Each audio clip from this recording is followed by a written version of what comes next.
Contrairement à ce qu'on pourrait croire, tout le monde n'est pas branché en permanence sur Internet. Les petits frères des pauvres ont fait une enquête. Elle montre que 15 millions de personnes en France n'ont pas d'ordinateur ou ne savent pas s'en servir. On appelle cela l'électronisme. Emmaüs lance donc une campagne pour leur venir en aide. À Lille, Marion Fiat et Gauthier Delobette. Depuis 2 ans, Marc a un ordinateur chez lui, mais il n'a jamais su s'en servir.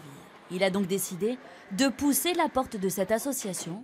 Bonsoir. Bonsoir. Qui offre des formations pour tout apprendre depuis le tout début.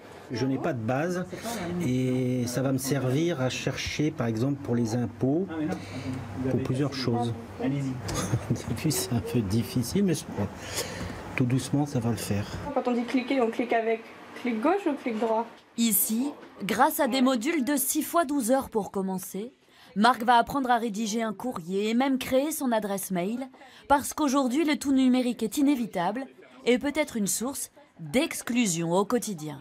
À la fois pour pouvoir accéder à l'ensemble des services, notamment ses droits, du logement, de la formation qu'on trouve en ligne, mais aussi d'accéder à toutes les opportunités du web, du numérique, notamment trouver un emploi, se déplacer, partir en vacances, acheter pas cher. 15 millions de Français sont en situation d'électronisme, c'est-à-dire sans accès à l'information électronique.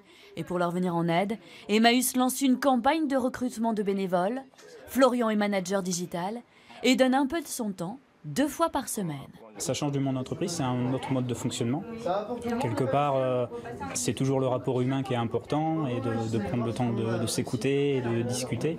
C'est un moment de détente pour moi par rapport au milieu du travail qui est peut-être un peu différent au quotidien. Objectif pour l'association, former 100 000 personnes en situation d'électronisme d'ici 2020.